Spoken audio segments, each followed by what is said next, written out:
வளர்ச்சியும் வாய்ப்புகளும் தொடர, தமிழும் தமிழகமும் தலை நிமிர மோடியின் கேரண்டி இருக்கு.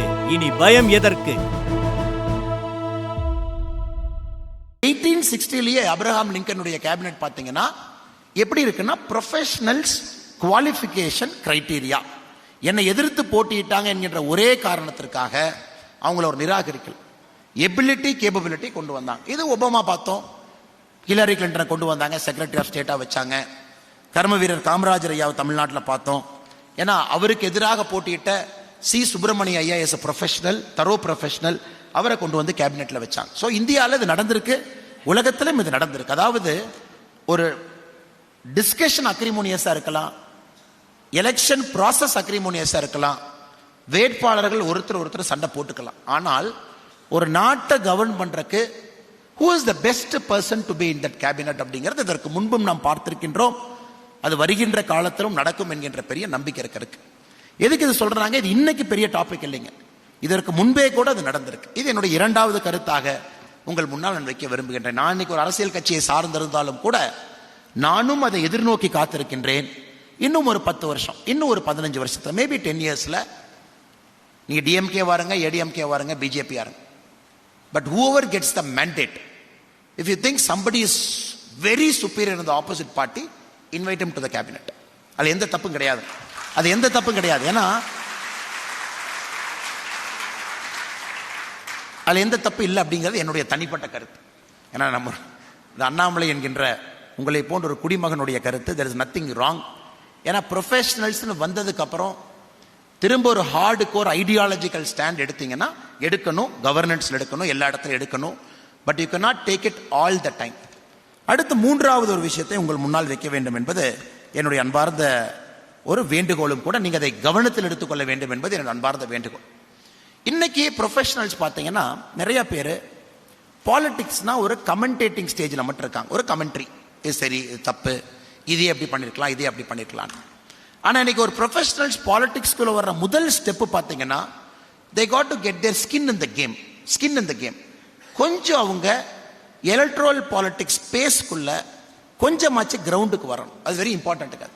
ஏன்னா நேரடியாக நான் ஒரு கட்சியில் ஜாயின் பண்ணுவேன், ஒரு பொறுப்பு வாங்குவேன், நான் செய்வேன் அப்படின்னு சொல்றதை விட ஒரு கட்சியினுடைய அடிமட்டத்தில் ஏதோ ஒரு இடத்துல நீங்க வேலை பார்க்க ஆரம்பிக்கணும். உங்க ஏரியாவில் இருக்கக்கூடிய ஒரு பூத்தா இருக்கலாம், உங்க ஏரியாவில் இருக்கக்கூடிய பார்ட்டி ஆக்டிவிட்டியா இருக்கலாம். ஏன்னா இது வெரி இம்பார்ட்டன்ட். ஒரு ப்ரொஃபஷனலுக்கு பெரிய பிரச்சனையே, if you come directly at the top, lot of people feel threatened. இது என்னுடைய அனுபவத்தில், நிறைய பேர் அனுபவத்தில் நான் சொல்றது, எப்பொழுதுமே ஒரு பார்ட்டிக்குள்ள வரும் பொழுது, ஏன்னா பார்ட்டிக்கு நிறைய இடத்துல சாய்ஸ் இல்லை, நேராக சில பேர்த்த கொண்டு வந்து ஆகணும். But anybody is having a political aspiration as a professional. Party உங்களுக்கு பிடிச்ச பார்ட்டியை பாருங்க, விச் பார்ட்டி யூ லவ். அந்த பார்ட்டியினுடைய உங்க ஏரியா பக்கத்தில் இருக்கிற ஒரு ஆக்டிவிட்டியில் போய் ஜாயின் பண்ணுங்க, அந்த ஆக்டிவிட்டியில் இன்வால்வ் ஆகும், கொஞ்சம் உங்களை ஐடென்டிஃபை பண்ணிக்க. ஏன்னா உங்களுடைய ஃபாஸ்டர் growth அந்த பொலிட்டிக்கல் பார்ட்டியில் இருக்கணும், இருக்க வேண்டும், அது வேகமா நடக்கணும். நீங்க விருப்பப்பட்டா கீழே போய் டிஸ்கம்ஃபர்ட்டா இருக்கும். நீங்க ஒரு பெரிய ஆளா இருக்கலாம், நீங்க ஒரு பெரிய சாம்பியனா இருக்கலாம், உங்களுக்கு ஒரு பெரிய ரோல் அண்ட் ரெஸ்பான்சிபிலிட்டி கம்பெனியில் இருக்கலாம், சொசைட்டியில் உங்களுக்கு ஒரு ஸ்டாண்டிங் இருக்கலாம். ஆனா ஒரு பொலிட்டிக்கல் பார்ட்டிக்குள்ள நீங்க என்டர் ஆயிட்டீங்கன்னா, you are one among the many. அந்த பொலிட்டிக்கல் பார்ட்டியில் இருக்கக்கூடிய ஆயிரக்கணக்கான தொண்டர்கள்ல நாமும் ஒருத்தர்.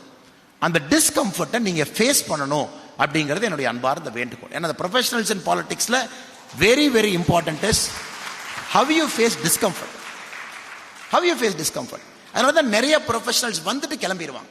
எதுக்காக இந்த பாயிண்ட் நான் சொல்றேனாங்க, ப்ரொஃபஷனல்ஸ் இன் பாலிடிக்ஸ் சஸ்டெயின் பண்றது மோர் இம்பார்ட்டன்ட் தன் என்ட்ரிங்.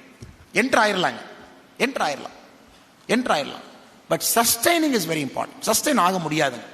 காரணம், you might lose an election, or your party will lose an election, or you will be in perpetually in the opposition party for 10 years. அப்போ உங்களுக்கு என்ன motivation? ஏன் இங்க இருக்கணும்னு நினைப்பீங்க? ஐயோ இந்த டைம்க்கு நம்ம இங்க போலாமே, நம்ம இந்த டைம் இங்க கொடுக்கலாமே, இந்த டைம் நம்ம ப்ரொஃபஷனுக்கு கொடுக்கலாமே. அதை அவாய்ட் பண்ணி ஒரு ஐடியாலஜிக்கல் கிரவுண்டிங்கோட நீங்க வந்து லாங் டேர்ம் அப்ரோச்சில் ஒரு பார்ட்டி, ஒரு ஐடியாலஜியோட நீங்க இருக்கணும்னு விருப்பப்பட்டீங்கன்னா கீழே இருந்து ஆரம்பி. அந்த டிஸ்கம்ஃபர்ட் அங்கேயே உங்களுக்கு வரும். மேடையில் இருக்கக்கூடியவர்கள் எல்லோரும் நமக்கு ஏதோ ஒரு துறையில் அறிமுகமானவர்கள். குறிப்பாக நம்முடைய அண்ணன் ரங்கராஜ் பாண்டே அவர்களுக்கு அறிமுகமே தேவையில்லை. அவருடைய குரல் ஒரு மிக முக்கியமான ஒரு தேசியவாதியினுடைய குரல். தமிழகத்தில் எல்லா பிரச்சனையும் கூட நுணுக்கமாக அதை மிக சிறப்பாக சொல்லி அதனுடைய சாதக பாதகம், எல்லா அரசியல் கட்சியும் கூட அதனுடைய நிலைப்பாடு, அதையெல்லாம் தாண்டி மிக முக்கியமாக ரங்கராஜ் பாண்டே அவரிடம் எனக்கு பிடித்தது அடுத்து என்ன நடக்கப் போகிறது என்பது அவருடைய யூகம். இதெல்லாம் கூட அவருடைய தனிச்சிறப்பு என்று அவரும் கூட நம்முடைய கோவை மாநகருக்கு வந்திருக்கிறாங்க. ஸ்மார்ட் அவர்கள் ஏற்பாடு செய்திருக்கக்கூடிய ப்ரொஃபஷனல்ஸ் அண்ட் பாலிடிக்ஸ் நிகழ்ச்சிக்கு வந்திருக்கிறாங்க. முதல் அவருக்கு நான் நன்றியை தெரிவித்துக் கொள்கின்றேன். அதே போல மேடையின் மீது இருக்கக்கூடிய பத்ரி சேஷாத்ரி அவர்கள், நம்ம எல்லோருக்கும் அவரை பற்றி தெரியும். கிழக்கு பதிப்பகம் மிக முக்கியமான நூட்கள் எல்லாம் நமக்கு ஒரு பெரிய ஒரு அன்பு பரிசாக தொடர்ந்து கொடுக்க கொண்டிருக்கக்கூடிய நபர். சமீபத்தில் துரதிருஷ்டவசமான நிகழ்வுகள் அவருக்கு நடந்திருந்தாலும் கூட பழைய பத்ரி சேஷாத்ரியாக அவர் இருப்பது எனக்கு பெரும் மகிழ்ச்சி. அவர்களும் வந்திருக்கின்றார்கள். அவர்களுக்கும் இந்த நேரத்தில் என்னுடைய வணக்கத்தை தெரிவித்துக் கொள்கின்றேன். அதே போல நம்முடைய விளையாட்டில் ஆர்பி ரமேஷ் என்கின்ற பெயரை தொடர்ந்து அடிக்கடி கேட்டுக் கொண்டிருக்கின்றோம். துரோணாச்சாரியா விருது, பிரக்யானந்தா அவர்களை உருவாக்கிய ஒரு அற்புதமான ஒரு மனிதர், வெளிப்படையாக பேசக்கூடிய ஒரு நபர், அவரும் இன்று வந்திருக்கின்றார்கள். அவருக்கும் என்னுடைய வணக்கத்தை தெரிவித்துக் கொள்கின்றேன். பயோடெக்னாலஜிஸ்ட் முரளி அவர்கள் மிகச் சிறப்பாக சயின்ஸ் அண்ட் டெக்னாலஜி அவர் பேசி அந்த குறிப்புகள் எனக்கு கொடுத்தாங்க. எந்த அளவுக்கு சயின்ஸ் அண்ட் டெக்னாலஜி குறிப்பாக கடந்த 10 ஆண்டுகளில் ஒரு முன்னேற்ற பாதையில் சென்று கொண்டிருக்கிறது என்பதை குறித்திருக்கின்றார்கள். அவருக்கும் என்னுடைய வணக்கத்தை தெரிவித்துக் கொள்கின்றேன். அன்பு சகோதரி மீனா விஸ்வநாத் அவர்கள் நன்றி தெரிவித்து, ஸ்மார்ட் மீடியா பார்ட்னர் அது சம்பந்தமாக இங்கே வந்திருக்கக்கூடிய முத்துராமன் அவர்கள் எப்பொழுதும் கூட தேசியவாதியினுடைய குரலாக தமிழகத்தில் இந்தியாவில் தொடர்ந்து இருக்கக்கூடிய ஒரு மனிதர். அவருக்கும் என்னுடைய வணக்கத்தை தெரிவித்துக் கொள்கின்றேன். அன்பு சகோதர சகோதரிகளை, நான் பேசுகின்ற ஒரு வார்த்தையும் உன்னிப்பாக கவனிக்கப்படுகின்ற காரணத்தினால் நான் இந்த நிகழ்வில் கண்டிப்பாக அரசியல் பேச முடியாது. இங்கே நான் கோயம்புத்தூரினுடைய வேட்பாளராக வரவில்லை, பாரதிய ஜனதா கட்சியினுடைய மாநில தலைவர் அண்ணாமலையாக வந்திருக்கின்றேன். காரணம், அப்படித்தான் அனுமதி அவர்களுக்கு கிடைத்திருக்கு. அதனால் மேடையில் இருக்கக்கூடிய யாரையும் நான் சங்கடப்படுத்த விரும்பவில்லை. அதனால் நான் எந்த அரசியலும் கூட அதிகமாக அதை தொடாமல் இந்த சப்ஜெக்ட் என்ன, அதில் என்னுடைய கருத்துக்கள் என்ன இருக்கிறது என்பதை மட்டும் உங்கள் முன்னால் வைக்க விரும்புகின்றேன். காரணம், அண்ணாமலை என்கின்ற பெயரை போட்டவுடன் நீங்கள் பர்மிஷன் கூட கொடுக்கல. அதன் பிறகு ஸ்மார்ட் அவர்கள் ஹைகோர்ட்டுக்கு போனீங்களா, செஷன்ஸ்க்கு ஹைகோர்ட் போனீங்க, சென்னை உயர்நீதிமன்றத்திற்கு சென்று இதற்கான அனுமதியை பெற்றுக்கொண்டு வந்தார். நானும் இந்த தேர்தல் நடத்தக்கூடிய அதிகாரிகிட்ட சொன்ன, இல்லை அவங்க என்னை அண்ணாமலையாக கூப்பிட்டிருக்கின்றார்கள், கோயம்புத்தூர் வேட்பாளராக கூப்பிடல. எல்லா இடத்துலையும் இதே மாதிரி நீங்கள் பார்த்தீங்கன்னா எந்த இடத்துலையும் நான் பேச முடியாமல் போயிடுவோம் 40 நாளைக்கு என்று சொன்ன பிறகு இந்த நிகழ்வுக்கு வந்திருக்கின்றேன். அன்பு சகோதர சகோதரிகளே, ப்ரொஃபஷனல்ஸ் அண்ட் பாலிடிக்ஸ் இது காலத்தினுடைய கட்டாயம். It is a need of the hour. நாம் வேண்டாம் என்று நினைத்தாலும் கூட இது நடக்கப் போகின்ற ஒரு விஷயம். இன்னும் வேகமாக இது நடக்கும். காரணம், we live in a very complex world. நம்ம வாழக்கூடிய அந்த உலகம் என்பது அவ்வளவு எளிதான ஒரு உலகம் கிடையாதுங்க. ரொம்ப காம்ப்ளெக்ஸான ஒரு வேர்ல்ட். இது அமெரிக்காவில் பார்த்தீங்கன்னா குறிப்பாக அந்த ஸ்ட்ராட்டஜிஸ்ட் ஊக்கான ஒரு வார்த்தையை பயன்படுவாங்க, VUCA அப்படின்னு பயன்படுத்துவாங்க. Volatile, uncertainty, complex, ஆம்பிகுவிட்டி. ஸோ அந்த யூஎஸ் ஸ்ட்ராட்டஜிஸ்ட் பார்த்தீங்கன்னா VUCA ஊக்கான்னு ஒரு வார்த்தையை போட்டுகிட்டே இருப்பாங்க. ஸோ எல்லா இஷ்யூவும் கூட இன்னைக்கு வாலட்டைலாக இருக்குது, அன்சர்டனாக இருக்குது, காம்ப்ளெக்ஸாக இருக்குது, ஆம்பிகுவிட்டியாக இருக்குது. அப்போ டெசிஷன் எடுக்கக்கூடிய மனிதர்கள் யாராக இருந்தாலும் கூட அந்த துறையினுடைய நிபுணர்களாக இருந்தால் மட்டும்தான் துல்லியமான முடிவுகள் எடுக்க முடியும். 20 years back the world was very general place. ரொம்ப ஜென்ரலான ஒரு வேர்ல்டுங்க. ஸோ எல்லோரும் எல்லா விதையும் செய்ய முடியும் என்பதை விட இவ்வளோ காம்ப்ளெக்சிட்டி அந்த உலகத்தில் இல்லைங்க. இன்னைக்கு ஸோ காம்ப்ளெக்ஸ். பாலிடிக்ஸும் காம்ப்ளெக்ஸ் ஆயிடுச்சுங்க, கவர்னன்ஸும் காம்ப்ளெக்ஸ் ஆயிடுச்சு. மேடையில் இருக்கக்கூடிய 5 மனிதர் எடுத்துங்க. மீடியாவில் again complex, science and technology complex, மீடியாவில் இன்னொரு பரிமாணம் காம்ப்ளெக்ஸ், பப்ளிஷிங் அண்ட் ஆத்தராக இருக்காங்க அது காம்ப்ளெக்ஸ், ஸ்போர்ட்ஸ் காம்ப்ளெக்ஸ். இதில் ஒரு கேரக்டரை கொண்டு உட்கார வச்சுக்கிட்டு ரங்கராஜ் பாண்டே அவர்கள் பேசுகிறத நீங்கள் பேசுங்க அப்படின்னா மேபி ஒரு ப்ரிப்பேர்ட் ஸ்பீச்சில் நீங்கள் சொல்லலாம். But the quality and depth of அனாலிசிஸில் பிரச்சனை இருக்கும். கண்டிப்பாக நம்ம ரமேஷ் அவருடைய விஷயத்தை நம்மளால் செய்யவே முடியாது, வாய்ப்பே கிடையாது. செஸ்ஸுங்கிறது it's extremely technical and complex game. Science and technology பக்கம் கூட போக முடியாது. ப்ராபபிளி ரங்கராஜ் பாண்டே அவர்கள் ஜென்ரலைஸ்டாக தெரிஞ்சாலும் கூட வெளியிருந்து பார்க்கறதுக்கு எப்படி இருக்குன்னாங்க, ஒரு கிரிக்கெட் மேட்ச்சில் வீட்டிலிருந்து நம்ம கமெண்ட்ரி கொடுக்குற மாதிரி தான் இருக்கும். ஆனால் ரங்கராஜ் பாண்டே அவர்கள் சேரில் போய் உட்காரும் பொழுது தான் நமக்கு தெரியும் you need professional to do the work he is doing. அதுவும் பாலிடிக்ஸ். எனக்கு பாலிடிக்ஸ் ஒரு காலத்தில் பார்த்தீங்கன்னா 5-year பிளான் கிட்டத்தட்ட ஒரு அரசுக்கு தெரியும். காமன் மினிமம் ப்ரோக்ராம், பெருசாக நம்ம டேரிஃப் ஆர்டரை போடு, டேரிஃப் ஆர்டரை எடு, ஒரு இம்போர்ட் டியூட்டியை கட் பண்ணு, எல்லா காஸ்ட்டையும் பேலன்ஸ் பண்ணு, பெருசாக ரிஸ்க் எடுத்து ஒரு டெசிஷன் எடுக்காத, கொஞ்சம் இன்க்ரிமெண்டல் பாலிடிக்ஸ். இப்படி தாங்க அரசியல் ரொம்ப காலமாக இருந்துச்சு. அந்த மாதிரி அரசியலுக்கு நிச்சயமாக ஒரு ப்ரொஃபஷனல்ஸ் தேவையில்லை. காஸ்ட் அரித்மெட்டிக்கை சரியாக பேலன்ஸ் பண்ணி இருக்கக்கூடிய தலைவர்கள் இருக்கும் வரை அரசியல் சாதிச்சுட்டே இருந்தாங்க. ஆனால் குறிப்பாக மோடிஜி அவர்கள் வந்த பிறகு ரிஃபார்ம்ஸ், பாத் பிரேக்கிங் ரிஃபார்ம்ஸ், அடுத்த 25 ஆண்டுகளுக்கான தொலைநோக்கு பார்வையோடு திட்டங்கள் அப்படின்னு வரும் பொழுது மோடிஜி பார்த்தீங்கன்னா ஒரு சின்ன ஷிஃப்ட் எடுத்தார், ஒரு கிளியர் ஷிஃப்ட் எடுத்தார். 2014 யார் உன்னிப்பா மோடிஜியினுடைய கேபினெட்டை பார்க்குறோமோ அப்படியே ஒரு அஸ்வினி வைஷ்ணவ் அப்படியே கூட்டிட்டு வந்தார்.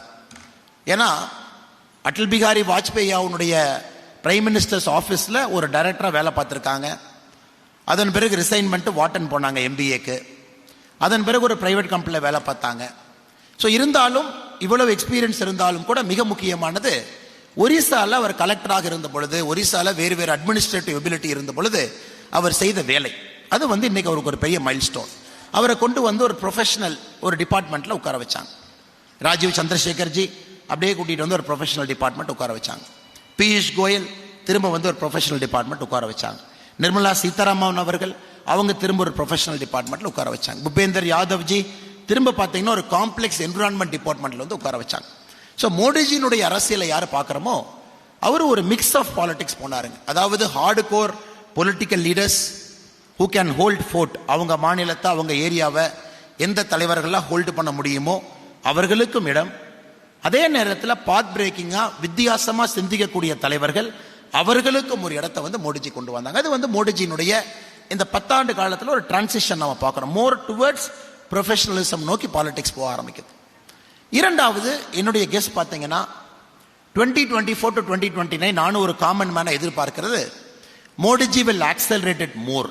So 2024 cabinet will accelerated more அப்படிங்கிறது உங்களை போல் நானும் எதிர்பார்க்கிறேன். அது பிஜேபி காரியகர்த்தாவா இல்லைங்க, அஸ் எ ஜென்ரல் பப்ளிக்கா. ஏன்னா மோடிஜியினுடைய திங்கிங் தெரியுது, மோடிஜியினுடைய விஷன் நமக்கு தெரியுது, மோடிஜி எதை நோக்கி போறாங்கன்னு தெரியுதுங்க. So 2024 cabinet will be more professionals. அதனால தான் இன்னைக்கு மோடிஜியினுடைய விருப்பம் ப்ரொஃபஷனல்ஸும் எலெக்ஷன்ல நின்று மக்கள் ஆதரவோட ஜெயிச்சுட்டு வரணும்னு விரும்புறாங்கன்னு நினைக்கிறாங்க. அதனால தான் நீங்க பார்த்தீங்கன்னா இன்னைக்கு எல்லோருமே தேர்தல் களத்தில் போட்டி போடுறாங்க. ஆல்மோஸ்ட் எல்லாரும் யாருக்கெல்லாம் விருப்பம் இருக்கோ ஒரு சாய்ஸ் கொடுத்து சான்ஸ் கொடுத்து விருப்பம் இருக்கிறவங்க எல்லாம் நீங்க போய் போட்டி போடுங்க, ஒரு பப்ளிக் மேண்டேட்டோட வாங்க. ராஜீவ் சந்திரசேகர்ஜி ஒரு பக்கம் போட்டி போடுறாங்க, பியூஷ் கோயல்ஜி ஒரு பக்கம் போட்டி போடுறாங்க, பூபேந்தர் யாதவ்ஜி ஒரு பக்கம் போட்டி போடுறாங்க. இதெல்லாம் நம்ம பார்க்குறோம். So Indian politics has taken a definite shift towards professionals அப்படிங்கிறது மாற்று கருத்தல். இன்னைக்கு பார்ட்டிஸ் எப்படி அதை பார்க்க எல்லா பார்ட்டியும் எடுத்துங்க. தமிழ்நாட்டில் குறிப்பாக திராவிட முன்னேற்ற கழகமோ ஏடிஎம்கேவோ பிஜேபியோ இருக்கக்கூடிய எல்லா பார்ட்டி பார்த்தீங்கன்னா எல்லா பார்ட்டியுமே தன்னை ப்ரொஃபஷனலைஸ் பண்ண ஆரம்பிச்சிட்டாங்க. Because everybody knows the reading is on the wall. கிளியராக அந்த ரீடிங்கை பார்க்குறாங்க. Youngsters the determine the narrative. 25 வயசுலேருந்து 40 வயசுக்குள்ள தாங்க பொலிட்டிக்கல் நெரேட்டிவ் டிட்டர்மைன் ஆகுது. இது சரி, இது தப்பு. ஸோ யங்ஸ்டர்ஸை நோக்கி பாலிடிக்ஸ் மூவ் ஆக ஆரம்பிச்சிருச்சு. இன்ஸ்டாகிராமை நோக்கி போயிட்டோம். ஃபேஸ்புக்கில் ஒரு காலத்தில் இருந்தவங்க, இன்னும் Twitter predominant tool of political கம்யூனிகேஷனாக இருந்தாலும் Instagram it is playing an outsized influence in political narrative setting. இப்போ உதாரணத்துக்கு பிஜேபி தமிழ்நாடு பார்த்தீங்கன்னா we run a start up cell. Startup அப்காக வி ரன் அ செல், ஒரு ஸ்டார்ட் அப் செல் இருக்கு. Professionals we brought a person from இன்டெல்ல இருந்தவர், கிட்டத்தட்ட 30 patent holder, came back, join the party, is running a start up cell. இந்த மாதிரி முடிஞ்ச வரைக்கும் ப்ரொஃபஷனல்ஸ் உள்ள வர்றது மட்டும் இல்லைங்க, பார்ட்டியினுடைய நரேட்டிவ் செட்டிங்கும் ஒரு ப்ரொஃபஷனல்ஸ் உள்ள கொண்டு வர்றோம். BJP we have a sports and youth development cell. அதில் பார்த்தீங்கன்னா இன்னைக்கு 9 ஒலிம்பியன்ஸ் இருக்காங்க. 9 ஒலிம்பியன்ஸ் ஆர் இந்த பிஜேபி ஸ்டார்ட் அப் செல். அவங்களுக்கு ஒரே ஒரு மேண்டேட் என்னன்னா, நீங்கள் பிஜேபி ஐடியாலஜி உங்கள்கிட்ட இருக்கட்டும், பட் நீங்கள் பிஜேபி பண்ணுற வேலையை நீங்கள் வெளியே போய் பண்ண வேண்டாம். You need not do a political meeting, you need not have a big BJP flag, you need not do a BJP kind of meeting. So நீங்கள் ஸ்போர்ட்ஸ் மட்டும் கையில் எடுத்து ப்ரொஃபஷனல்ஸாக கொண்டு போங்க. ஸோ அந்த செல்லுடைய மேண்டேட்டை பார்த்தீங்கன்னா professionals in a political party working with the mandate of Modi ji's vision. எப்படி எல்லாம் இந்த ஸ்போர்ட்ஸை கிராஸ் ரூட்ஸ் எப்படி எடுத்துகிட்டு போகணும். இன்டர்நேஷனல் ஃபுட்பாலர் விஜயன் அவங்க இருக்கிறாங்க, ஆடம் சின்க்ளர் இருக்காங்க. இது நிறைய பேத்துக்கே தெரியாது, ஆச்சரியமாக இருக்கு. நான் சொல்லும்போது நீங்களே ஆச்சரியப்படுவீங்க. There part of Tamil Nadu BJP sports cell. அதுவும் ப்ரொஃபஷனலைஸ் பண்ணிட்டு இருக்கோம், கீழே கொண்டு போங்க. ஸோ எதுக்காக இதை நான் திரும்ப திரும்ப சொல்றேன்னாங்க, the reading is on the wall. எல்லா பொலிட்டிக்கல் பார்ட்டியும் இன்னைக்கு தன்னை ப்ரொஃபஷனலைஸ் பண்ண ஆரம்பிக்கணும், அதை நோக்கி போக ஆரம்பிக்கணும். So the next set of professionals will enter. இப்போ குறிப்பாக அந்த 2024 எலெக்ஷன் இந்த ஒரு பிரேக்கிங் எலெக்ஷனுங்க அது. ஏன்னா இந்த எலெக்ஷன் வந்து நிறைய விஷயத்தை ஆக்சலரேட் பண்ணும், நிறைய ஃபால்ஸ் திங்ஸை பிரேக் பண்ணும். ஜாதி ஓட் பண்ணணும், 2 காம்பினேஷன் வந்து எப்போவுமே ஜெயிக்கும். குறிப்பாக ஒரு பர்டிகுலர் டெமோகிராஃபியில் பார்த்தீங்கன்னா இந்த காஸ்ட் இவங்க 3 பேர் சேர்ந்தாங்கன்னா ஜெயிப்பாங்க அப்படிங்கிறதெல்லாம் இந்த 2024 எலெக்ஷனில் உடையுங்க. It is more like a principled positive forward looking பாலிடிக்ஸாக இந்த 2024 எலெக்ஷன்ஸ் இருக்குங்கிற நம்பிக்கை நம்ம எல்லாருக்கும் இருக்கு. அப்படி இருக்கும் பொழுது என்ன ஆகுங்க, ஏன்னா ஒரு ப்ரொஃபஷனல் பார்த்தீங்கன்னா ஒரு ப்ரொஃபஷனலுடைய ஐடென்டிட்டியே ப்ரொஃபஷனல் தான். Is a doctor, is an advocate, is a lawyer, is an auditor. ஒரு ப்ரொஃபஷனலுடைய ஐடென்டிட்டி காஸ்ட் கிடையாது. Is not a cost guy. First காஸ்ட்டை போட மாட்டாங்க. பட் அன்பார்ச்சுனேட்டா பாலிடிக்ஸ்ல காஸ்ட்ங்கிற ஐடென்டிட்டி வந்தனால இத்தனை காலமா ப்ரொஃபஷனல்ஸ்க்கு ஒரு பெரிய வாய்ப்பு இல்லாமல் இருந்துச்சு. இல்லை சார் நான் டாக்டரா இருங்க தம்பி, பட் என்ன ஜாதின்னு சொல்லுங்க, அதை பற்றி தான் நாங்கள் சீட் கொடுப்போம். உங்க ஜாதி மக்கள் எத்தனை பேர் இருக்காங்கன்னு சொல்லுங்க, அப்போ தான் நாங்கள் சீட் கொடுப்போம். அதான் இத்தனை நாள நெரேட்டிவ். இல்லை சார் நான் ஆடிட்டர், நீங்கள் ஆடிட்டர் இருங்க தம்பி, நீங்கள் என்ன ஜாதின்னு சொல்லுங்க, அதை பார்த்து நாங்கள் டிசைட் பண்ணுவோம். ஸோ இன்னைக்கும் அந்த பிரச்சனை தாங்க இருக்கு. Even now if you look at தமிழ்நாடுல 39 பார்லிமெண்ட் சீட்லையும் எல்லா பொலிட்டிக்கல் பார்ட்டியும் போட்டிருக்கக்கூடிய கேண்டிடேட் பார்த்தீங்கன்னா 99.99% அங்க இருக்கக்கூடிய டாமினன்ட் காஸ்டினுடைய கேண்டிடேட் தான் எல்லா பொலிட்டிக்கல் பார்ட்டி போட்டிருப்பாங்க. 99.99%. ஸோ இந்த நரேட்டிவ் பிரேக் ஆகும். It has to be broken. But எப்போ பிரேக் ஆகுனாங்க, சொசைட்டியும் ரெடியா இருக்கணும், அந்த அளவுக்கு ப்ரொஃபஷனல்ஸும் உள்ள இருக்கணும், அந்த ப்ரொஃபஷனல்ஸ்க்கும் பார்ட்டி ஆப்பர்ச்சுனிட்டி கொடுத்து ஒரு பப்ளிக் சப்போர்ட்டை பில்ட் பண்ணியிருக்கணும், ஒரு ஃபேஸாக கொண்டு வந்திருக்கணும். 3-5 இயர் டைம் லைனில் அவங்க உள்ள வரணும். அவங்க இந்த காஸ்ட் காம்போசிஷன்லாம் தாண்டி அவங்களுடைய வேலையினால அவங்களுடைய செயல்திறனால ஜெயிக்கக்கூடிய தன்மை அவங்களுக்கு இருக்கணும். ஸோ அதனால்தான் next 5 years is going to be very crucial மோடிஜியினுடைய government. Because you will see lot of faces. அவங்க எல்லாம் இன்ஸ்பயர் பண்ணுவாங்க, நியூ செட் ஆஃப் லீடர்ஸை பாலிடிக்ஸ்குள்ள கொண்டு வர போறாங்க. இத்தனை நாளாக யாரெல்லாம் ஒதுங்கி இருந்தாங்க, politics is not for me, எனக்கு பாலிடிக்ஸே வேண்டான்னு யார் ஒதுங்கி இருந்தாங்க, அவங்க எல்லாரும் உள்ள வர ஆரம்பிப்பாங்க.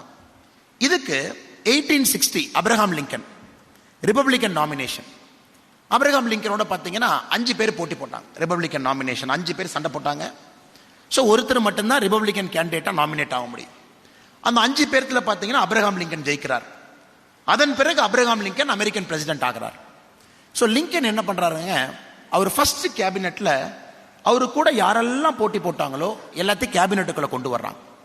ஸோ அந்த கேபினெட் பேரே டீம் ஆஃப் ரைவல்ஸ். ஒரு நல்ல ஒரு புத்தகம் இருக்கு, அரசியல் இன்ட்ரெஸ்ட் இருக்கிறவங்க அந்த புத்தகம் படிக்கலாம். புக்கு பேரே team of rivals by Doris Goodwin ஒரு புக்கு. 4 பேர்த்துக்கு என்ன பொசிஷன் கொடுக்குறாருங்க, செக்ரட்டரி ஆஃப் வார் ஒருத்தருக்கு. இவங்களோட சண்டை போட்டாங்க நாமினேஷன்ல. Secretary of war, secretary of treasury, attorney general, secretary of state. So இவர் வந்து பிரசிடென்ட். நாமினேஷன்ல இவரு கூட யாரெல்லாம் நிக்கிறாங்களோ 4 பேர்த்தையும் கேபினெட்டுக்குள்ள கொண்டு வந்து 4 பேருக்கும் 4 மோஸ்ட் இம்பார்ட்டன்ட் திங்ஸ் கொடுக்குறாங்க. ஏன்னா 1860 அப்ரஹாம் லிங்கனுடைய கேபினெட் பார்த்தீங்கன்னா எப்படி இருக்குன்னா, ப்ரொஃபஷனல்ஸ் குவாலிஃபிகேஷன் கிரைட்டீரியா. என்னை எதிர்த்து போட்டியிட்டாங்க என்கின்ற ஒரே காரணத்திற்காக அவங்கள ஒரு நிராகரிக்கல், எபிலிட்டி கேப்பபிலிட்டி கொண்டு வந்தாங்க. இது ஒபாமா பார்த்தோம், ஹிலரி கிளின்டனை கொண்டு வந்தாங்க, செக்ரட்டரி ஆஃப் ஸ்டேட்டா வச்சாங்க. கர்ம வீரர் காமராஜர் ஐயாவை தமிழ்நாட்டில் பார்த்தோம். ஏன்னா அவருக்கு எதிராக போட்டியிட்ட சி சுப்பிரமணிய ஐயா எஸ் ப்ரொஃபஷனல், தரோ ப்ரொஃபஷனல், அவரை கொண்டு வந்து கேபினெட்ல வச்சாங்க. ஸோ இந்தியாவில் இது நடந்திருக்கு, உலகத்திலும் இது நடந்திருக்கு. அதாவது ஒரு டிஸ்கஷன் அக்ரிமோனியஸா இருக்கலாம், எலெக்ஷன் ப்ராசஸ் அக்ரிமோனியஸா இருக்கலாம், வேட்பாளர்கள் ஒருத்தர் சண்டை போட்டுக்கலாம். ஆனால் ஒரு நாட்டை கவர்ன் பண்றதுக்கு who is the best person to be in that cabinet அப்படிங்கிறது இதற்கு முன்பும் நாம் பார்த்திருக்கின்றோம். அது வருகின்ற காலத்திலும் நடக்கும் என்கின்ற பெரிய நம்பிக்கை இருக்கு. எதுக்கு இது சொல்றாங்க, இது இன்னைக்கு பெரிய டாபிக் இல்லைங்க, இதற்கு முன்பே கூட அது நடந்திருக்கு. இது என்னுடைய 2வது கருத்தாக உங்கள் முன்னால் நான் வைக்க விரும்புகின்றேன். நான் இன்னைக்கு ஒரு அரசியல் கட்சியை சார்ந்திருந்தாலும் கூட நானும் அதை எதிர்நோக்கி காத்திருக்கின்றேன். இன்னும் ஒரு 10 வருஷம், இன்னும் ஒரு 15 வருஷத்துல, மேபி 10 yearsல நீங்க டிஎம்கே வாருங்க, ஏடிஎம்கே வாருங்க, பிஜேபி வாருங்க, but whoever gets the mandate, if you think somebody is very superior in the opposite party, invite him to the cabinet. அது எந்த தப்பும் கிடையாது, அது எந்த தப்பும் கிடையாது. ஏன்னா அது எந்த தப்பு இல்லை அப்படிங்கிறது என்னுடைய தனிப்பட்ட கருத்து.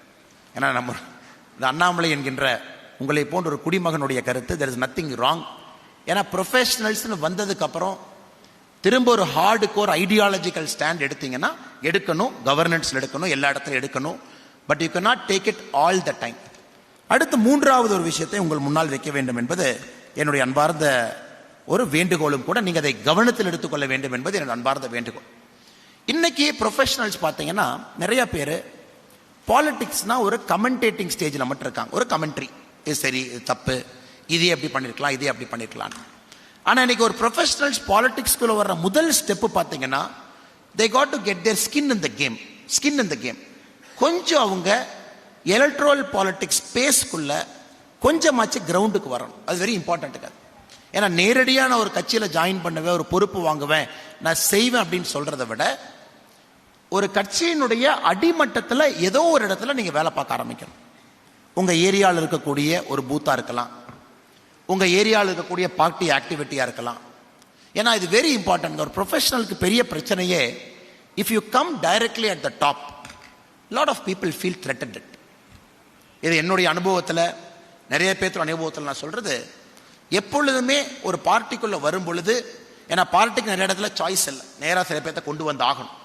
But anybody is having a political aspiration as a professional. Party உங்களுக்கு பிடிச்ச பார்ட்டியை பாருங்க, விச் பார்ட்டி யூ லவ். அந்த பார்ட்டியினுடைய உங்க ஏரியா பக்கத்தில் இருக்கிற ஒரு ஆக்டிவிட்டியில் போய் ஜாயின் பண்ணுங்க, அந்த ஆக்டிவிட்டியில் இன்வால்வ் ஆகும், கொஞ்சம் உங்களை ஐடென்டிஃபை பண்ணிக்க. ஏன்னா உங்களுடைய ஃபாஸ்டர் growth அந்த பொலிட்டிக்கல் பார்ட்டியில் இருக்கணும், இருக்க வேண்டும், அது வேகமாக நடக்கணும். நீங்க விருப்பப்பட்டா கீழே போய் டிஸ்கம்ஃபர்ட்டா இருக்கும். நீங்க ஒரு பெரிய ஆளா இருக்கலாம், நீங்க ஒரு பெரிய சாம்பியனா இருக்கலாம், உங்களுக்கு ஒரு பெரிய ரோல் அண்ட் ரெஸ்பான்சிபிலிட்டி கம்பெனியில் இருக்கலாம், சொசைட்டியில் உங்களுக்கு ஒரு ஸ்டாண்டிங் இருக்கலாம். ஆனா ஒரு பொலிட்டிக்கல் பார்ட்டிக்குள்ள நீங்க என்டர் ஆயிட்டீங்கன்னா you are one among the many. அந்த பொலிட்டிக்கல் பார்ட்டியில் இருக்கக்கூடிய ஆயிரக்கணக்கான தொண்டர்கள்ல நாமும் ஒருத்தர். அந்த டிஸ்கம்ஃபர்ட்டை நீங்க ஃபேஸ் பண்ணணும் அப்படிங்கிறது என்னுடைய அன்பார்ந்த வேண்டுகோள். ஏன்னா the professionals in politicsல very very important is how you face discomfort. How you face discomfort. அதனால தான் நிறைய ப்ரொஃபஷனல்ஸ் வந்துட்டு கிளம்பிடுவாங்க. எதுக்காக இந்த பாயிண்ட் நான் சொல்றேனாங்க, ப்ரொஃபஷனல்ஸ் இன் பாலிடிக்ஸ் சஸ்டெயின் பண்றது more important than entering. Enter ஆயிரலாம், but sustaining is very important. Sustain ஆக முடியாது. காரணம், you might lose an election, or your party will lose an election, or you will be in perpetually in the opposition party for 10 years. அப்போ உங்களுக்கு என்ன motivation? ஏன் இங்க இருக்கணும்னு நினைப்பீங்க? ஐயோ இந்த டைம்க்கு நம்ம இங்க போலாமே, நம்ம இந்த டைம் இங்க கொடுக்கலாமே, இந்த டைம் நம்ம ப்ரொஃபஷனுக்கு கொடுக்கலாமே. அதை அவாய்ட் பண்ணி ஒரு ஐடியாலஜிக்கல் கிரவுண்டிங்கோட நீங்க வந்து லாங் டேர்ம் அப்ரோச்சில் ஒரு பார்ட்டி ஒரு ஐடியாலஜியோட நீங்க இருக்கணும்னு விருப்பப்பட்டீங்கன்னா கீழே இருந்து ஆரம்பி. அந்த டிஸ்கம்ஃபர்ட் அங்கேயே உங்களுக்கு வரும். இப்போ பார்த்தீங்கன்னா நிறைய retired police officers, retired judges நம்ம கட்சியில் இருக்கிறாங்க, ரிட்டையர்ட் ஐஏஎஸ் ஆஃபீஸர்ஸ், ரிட்டையர்ட் பெரிய ஐபிஎஸ் ஆஃபீஸர்ஸ் நிறைய இருக்கிறாங்க. ஸோ நாங்கள் we have to take that extra care to make sure they are comfortable. நீங்கள் நல்லா இருக்கீங்களா, எல்லாம் மரியாதை நடத்துகிறாங்களா, நீங்கள் ஒரு டிஸ்ட்ரிக்ட் மீட்டிங் போனால் சேர் ஒழுக்கமாக போடுறாங்களா, உங்களை ப்ராப்பராக இன்ட்ரடியூஸ் பண்ணுறாங்களா. பட் டிஸ்ட்ரிக்டில் இருக்கிறவங்களுக்கு எல்லாருமே சேம் தான். Probably there is first among equals. அது நம்ம பிஜேபி மாதிரி கட்சியில் பார்த்தீங்கன்னா it is a cadre driven party. So nobody is a superstar. அது யாராக இருந்தாலும் கூட எல்லாரும் equal, but there could be first among equals, but everybody is equal. இந்த கட்சியினுடைய அடிப்படை சித்தாந்தம். அது என்ன ஆகுதுன்னாங்க, lot of people feel not okay. இல்லைங்க இப்படி ஆயிடுச்சு, என்னை இன்சல்ட் பண்ணிட்டாங்க, நான் ப்ரொஃபஷனில் எப்படி நல்லா பண்ணேன், இப்படி பண்ணிட்டாங்களே.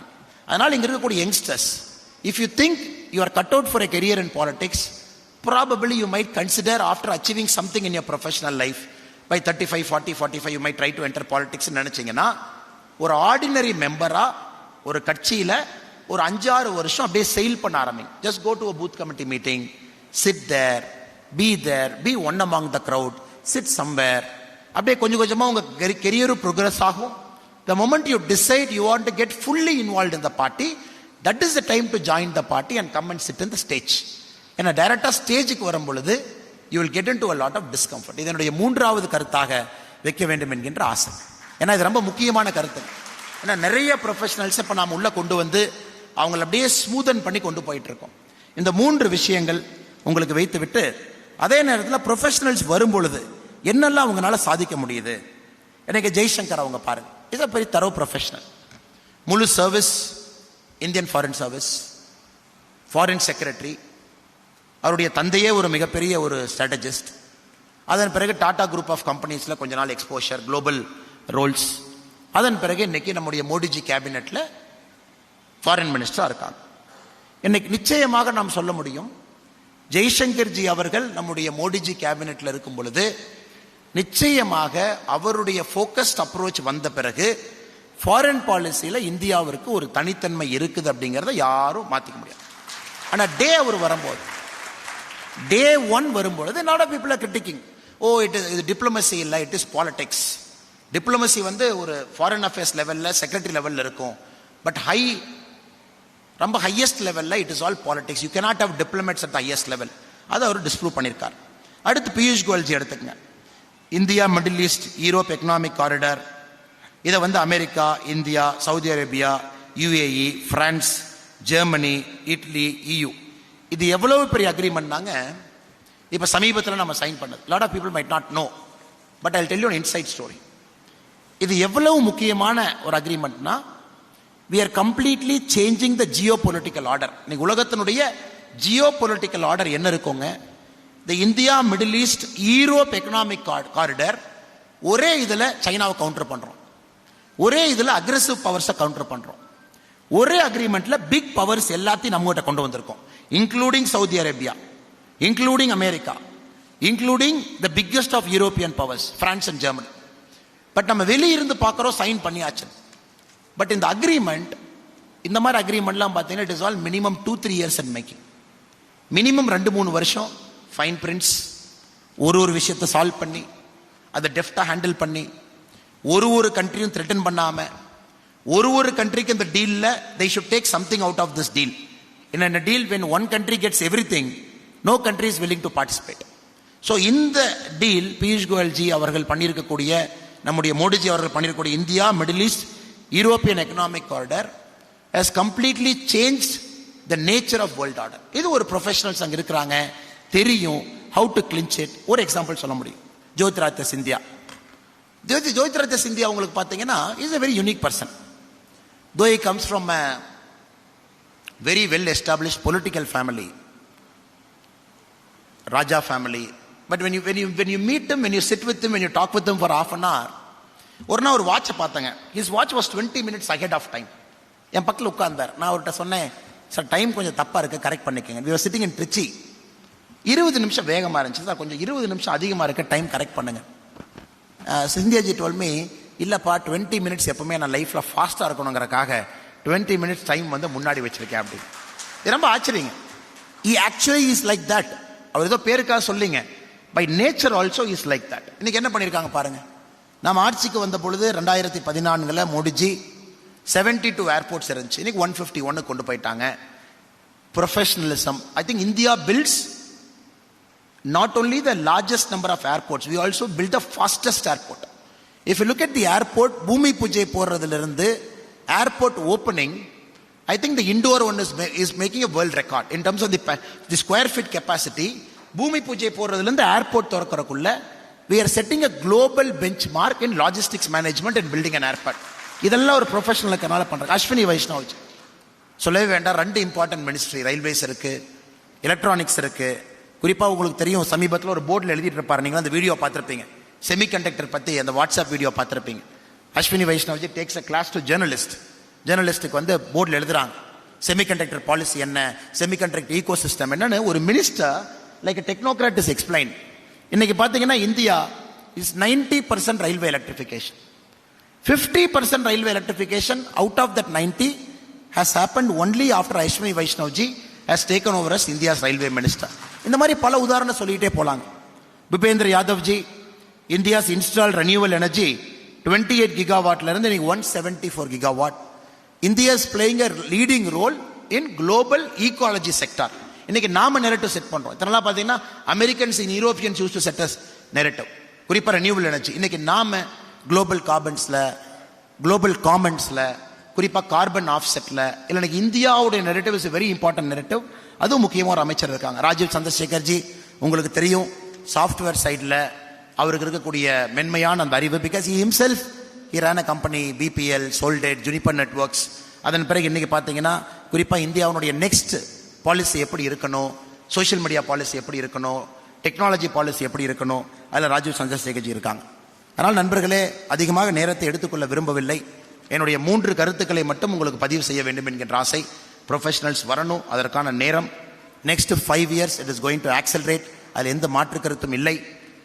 வரும் பொழுது ப்ரொஃபஷனல்ஸ்க்கு பாலிடிக்ஸில் இன்ட்ரெஸ்ட் இருக்கு, to sustain and to be in the long run and politics.